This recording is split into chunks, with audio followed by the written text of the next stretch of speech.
10h38 sur Lux Radio, l'heure de retrouver notre invité, mais dis-toi aussi. Oui, effectivement, Mélinda, et aujourd'hui avec notre invité que je présenterai dans quelques instants, eh bien, nous allons parler d'un acteur majeur des infrastructures mondiales. On va parler du groupe Aegis qui est présent dans les métiers du conseil, de l'ingénierie et de l'exploitation d'infrastructures stratégiques du ferroviaire aux aéroports en passant par l'énergie, l'eau et la mobilité urbaine.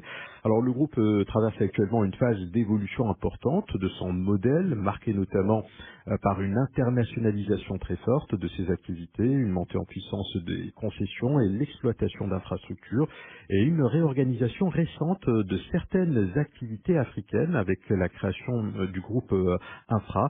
Alors cette transformation intervient dans un contexte où les besoins d'investissement, notamment au niveau du continent africain, sont relativement assez importantes, puisqu'on observe effectivement un déficit d'équipement qui reste très prononcé. Et pour en parler, eh bien, j'ai le plaisir de recevoir Laure Russier, directrice générale Afrique du groupe Aegis. Bonjour et merci d'avoir accepté notre invitation. Bonjour, merci beaucoup, c'est un plaisir de participer aujourd'hui. Un plaisir partagé. Alors avec vous justement, Laure Russier, eh bien nous allons revenir sur l'actualité de votre groupe.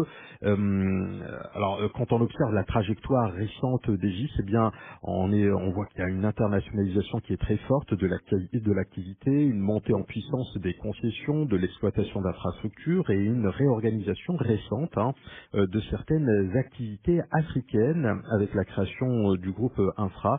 On peut en tout cas avoir le sentiment que le groupe est en train d'opérer une évolution assez profonde de son modèle. Est-ce que vous confirmez cela et aussi comment est-ce que vous pouvez expliquer au grand public la cession de ces 6 filiales africaines qui ont fait couler un peu d'encre, notamment vous avez posé des questions sur est-ce que vous restez en Afrique, est-ce que vous en dégagez un petit peu, concrètement il en est quoi? Très bien, merci beaucoup pour cette question.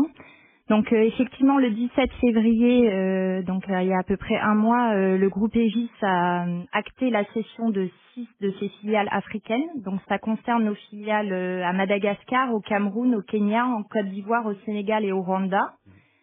Donc la raison de cette cession vient du fait qu'Aegis a considéré que les métiers de ces filiales, principalement orientés sur de la maîtrise d'œuvre, études et travaux d'infrastructures routières, étaient moins alignés avec la raison d'être d'un groupe international comme Aegis, qui souhaite être impliqué sur des métiers à plus forte valeur ajoutée et du coup apporter vraiment de l'expertise sur des métiers complexes. Donc Aegis reste présent en Afrique dans 25 pays, y compris dans les pays dans lesquels nous avons cédé les filiales. Donc c'est ça qui était un petit peu compliqué à expliquer. On reste impliqué par exemple en Côte d'Ivoire sur l'aéroport d'Abidjan qu'on exploite du coup sur lequel nous sommes actionnaires majoritaires de la concession que nous exploitons depuis 30 ans. On fêtera aujourd'hui cette année les 30 ans de l'aéroport d'Abidjan. On reste également impliqué sur le métro, le réseau bus rapide transit, et même chose au Kenya où on reste impliqué sur des projets dans le domaine de l'eau, dans le domaine ferroviaire, au Cameroun, dans des projets portuaires. Donc ce qu'il faut retenir, c'est que c'est les filiales d'ingénierie routière principalement qui sont cédées à ce nouveau groupe indépendant Infra. Avec d'autres actionnaires ou des actionnaires qui sont plutôt assez connectés avec Aegis? Non, donc c'est une entité qui va être complètement indépendante du groupe Aegis. Donc c'est un rachat par le management. C'est ça, donc du coup c'est le rachat par le management, donc finalement on retrouve les mêmes, a priori, de ce que je comprends. Après, vous pouvez bien évidemment corriger si c'est pas le cas. Donc c'est le précédent directeur général d'Afrique, Arnaud de Rugy, et les directeurs pays des filiales qui ont procédé au rachat des filiales, voilà. Ce qui permet pour le groupe Aegis d'assurer une cession en douceur parce qu'on conserve l'intégralité des effectifs et également la même qualité de service pour nos clients. Donc c'est seulement un changement d'actionnariat des filiales, mais toutes tout le personnel et les contrats sont conservés à l'identique. En tout cas, c'est ce que prévoit le droit social quand il y a une session justement où donc le personnel normalement enfin, on regarde le personnel et on prend aussi le passif et l'actif de la société. Alors les résultats récents du groupe sont particulièrement solides. Le Russier avec un chiffre d'affaires supérieur à 2 milliards d'euros, une marge opérationnelle qui est aussi assez robuste, un carnet de commandes qui représente pratiquement 2 ans d'exploitation et 2 ans d'activité. Dans ce contexte de forte visibilité financière, parce que c'est assez exceptionnel, la réorganisation récente du périmètre africain peut susciter plusieurs lectures justement. Alors on a bien compris parce que, enfin les raisons, vous nous avez expliqué parce que c'est finalement vous voulez vous concentrer sur on va dire le cœur de métier, si on peut s'exprimer de la sorte, mais vraiment quand on a de la visibilité et on a les reins solides, on se dit que la projection serait d'aller vers autre chose et développer d'autres éléments. Alors est-ce qu'il s'agit avant tout d'un choix d'organisation stratégique réel qui viserait justement à concentrer GIS, comme vous le dites, sur les grands projets structurants, ou est-ce que c'est aussi une réflexion plus large sur l'optimisation du profil de rentabilité et du risque du groupe à l'international? Donc très bonne question. Donc ce qui est important d'avoir en tête, c'est que la volonté du groupe Aegis, c'est de participer sur des grands projets d'infrastructure, donc que ce soit des projets où on apporte de l'ingénierie, mais également des projets d'exploitation et maintenance. Donc vous avez noté en introduction que le groupe Aegis se différencie d'autres acteurs de l'ingénierie par ce volet exploitation et maintenance. Et c'est notamment un volet fort de développement en Afrique qu'on souhaite conserver et sur lequel on va continuer à se développer. Pour rappeler, le groupe Aegis exploite dans le monde 20 aéroports, dont 5 en Afrique. On est également exploitant de 7600 km d'autoroutes, dont des exploitations autoroutières au Congo, en RDC, en Zambie, en Ouganda. Donc c'est vraiment un des axes, l'exploitation et maintenance et les partenariats publics-privés dans ces thématiques qu'on souhaite conserver. Ensuite, nos axes de développement, c'est notamment le Maroc et l'Afrique du Sud. Donc le Maroc, on est présent depuis 45 ans et on souhaite vraiment continuer à être un acteur clé du développement des infrastructures dans ce pays. Et l'Afrique du Sud, on a réalisé une acquisition qui a été conclue et médiatisée la semaine dernière d'un cabinet d'architecture, donc DHK. Donc on a 140 architectes qui nous rejoignent en Afrique du Sud pour être intégrés à notre collectif TEN-N, qui est un collectif d'environ 1000 architectes attachés au groupe Aegis. Et ensuite, on restera présent dans des métiers d'expertise pointue. Donc, une des raisons d'être d'Aegis, c'est de participer à l'amélioration de la qualité de vie, le développement des infrastructures d'un point de vue économique et social et la décarbonation. Donc, sur ces thématiques-là, on continuera à intervenir dans de multiples pays, notamment le Bénin, la Guinée, l'Algérie, Nigeria, Niger, Togo, enfin on a du coup ces 25 pays sur lesquels on intervient, mais de façon plus ponctuelle. On n'a pas forcément le besoin d'avoir une filiale locale en permanence, mais on interviendra pour suivre par exemple des grands comptes qu'on a à l'international et on interviendra pour leurs projets et voilà. Donc c'est à peu près les 3 axes, les infrastructures, les grands projets. Majeurs, notamment dans l'exploitation et maintenance, le Maroc et l'Afrique du Sud, et les sujets d'expertise ponctuels plutôt en mode export et suivi de nos clients grands comptes. Alors on reviendra effectivement sur le Maroc dans une poignée de secondes et on verra effectivement les projets que vous initiez. Et puis c'est vrai que je découvre avec vous que vous êtes présent au Maroc depuis quand même 25 ans, enfin depuis 45 ans et en Afrique depuis 75 ans pratiquement. C'est assez impressionnant. Et puis la question aussi que je voulais vous poser ce matin, c'est aussi elle est relative aux arbitrages dans l'allocation du capital. Dans le secteur des infrastructures, les projets deviennent de plus en plus complexes, de plus en plus capitalistiques aussi, notamment lorsqu'ils incluent des modèles de concession, d'exploitation sur plusieurs décennies. Ces projets impliquent souvent des investissements initiaux très importants, donc, pour parler votre langage, le CAPEX, avant de générer des revenus sur la durée. Dans ce contexte, comment est-ce que par exemple votre entreprise Egis arbitre aujourd'hui l'allocation de son capital entre ingénierie traditionnelle, exploitation d'infrastructures et développement à l'international notamment? Donc le groupe Egis est un acteur, fournit de l'equity, donc d'une participation au capex des projets uniquement dans les exploitations routières et aéroportuaires. Donc c'est deux axes, deux types de projets sur lesquels on participe à l'investissement des projets parce qu'on est ensuite dans le cadre de partenariats public-privé où nous, Egis, on va réaliser l'exploitation et la maintenance des infrastructures pendant toute la durée des projets. Et donc, c'est la raison pour laquelle on va investir dans ces projets. Donc, on est assez effectivement, on sélectionne avec soin et seulement dans certaines thématiques l'apport en investissement du groupe Egis. Donc, c'est les exploitations aéroportuaires et routières. Mm. Et on a de très beaux exemples. Enfin, si je Bien peux, sûr, si je peux vas-y. citer un exemple au Congo-Brazzaville. Mhm. Au Congo-Brazzaville, on a deux partenariats publics-privés, l'un d'une durée de 30 ans et l'autre de 25 ans, et on exploite du coup les trois aéroports internationaux du pays et la route nationale 1 Mhm. entre Pointe-Noire et Brazzaville, qui sont vraiment les infrastructures stratégiques du pays. Donc la route nationale 1, elle concentre 60% de la population du pays. Donc on est très fiers dans ces pays-là. Moi-même, je travaille pour le groupe Egis depuis 17 ans. Et quand j'ai rejoint le groupe Egis, c'était pour ces projets aéroports et routes au Congo. À l'époque, on était en phase d'études et de supervision de travaux. Et par la suite, on a répondu aux appels d'offres et gagné la concession sur 30 ans des projets. Donc ça montre que dans ces pays africains, Egis est vraiment un acteur du long terme et souhaite le rester Le plus le longtemps plus longtemps possible. possible. Oui, Alors tout à fait. justement, alors votre présence en Afrique est très intéressante et puis elle s'est installée sur la durée avec de très belles réalisations.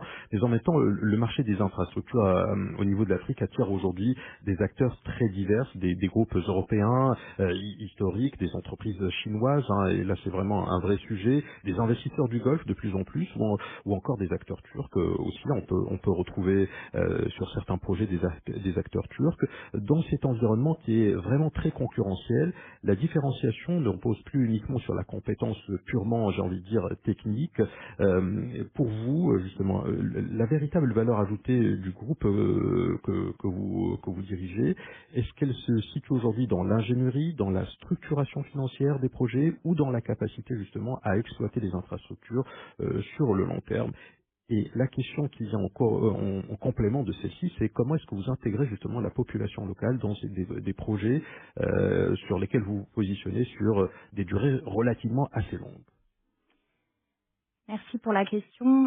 Donc je pense que la valeur ajoutée d'un groupe comme Egis, c'est vraiment d'intervenir sur tout le cycle du projet, depuis la définition stratégique et les métiers du conseil, en passant par l'ingénierie et l'exploitation. Il y a assez peu de groupes dans le monde qui couvrent les trois volets.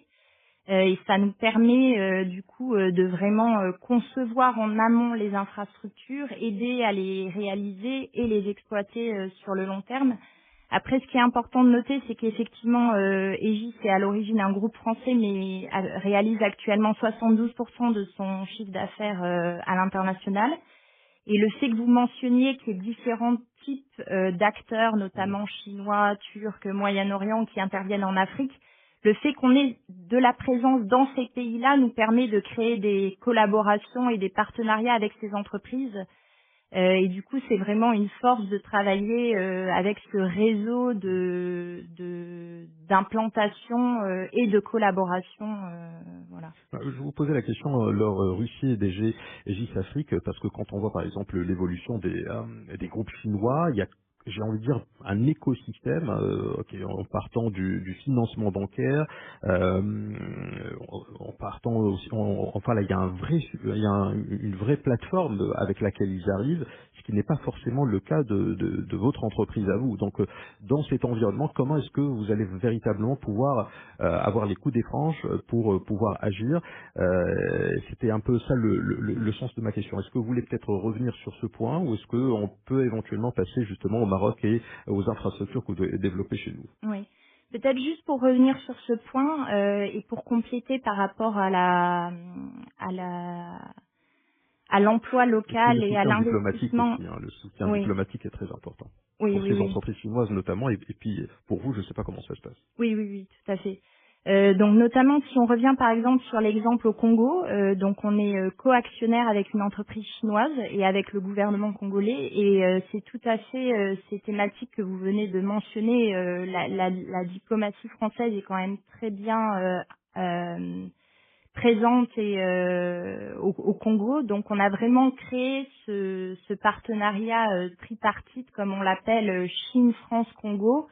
Et ce qu'on apporte aux entreprises chinoises, c'est notamment la connaissance de long terme de ces pays. Donc nous, au Congo, on est présent depuis plus de 60 ans. L'exploitation routière sur laquelle on travaille permet d'employer 380 personnes, principalement du personnel congolais. La même chose sur les aéroports du Congo, on a presque 300 personnes. Et donc, ce qu'on apporte aux partenaires chinois, c'est notamment la connaissance des réglementations locales, parce que souvent, les réglementations locales dans ces pays francophones sont basées sur les codes d'ingénierie français, le support de la diplomatie française, et puis peut-être favoriser l'emploi local et la compréhension de la culture locale, qui est peut-être plus facile pour un acteur francophone que pour une entreprise chinoise. Hmm. Alors, le Maroc mène aujourd'hui une politique d'investissement assez ambitieuse dans les projets. Je pense notamment à tout ce qui est extension du réseau LGV, la ligne grande vitesse. On parle aussi du développement des tramways urbains, de modernisation des ports, des aéroports, mais aussi l'accélération de projets dans la perspective de la Coupe du Monde 2030, bien évidemment. Alors, dans ce contexte, le pays cherche également à se positionner comme un hub régional d'ingénierie et d'infrastructure pour l'Afrique. La question, c'est de savoir quel rôle votre entreprise souhaite jouer dans cette dynamique.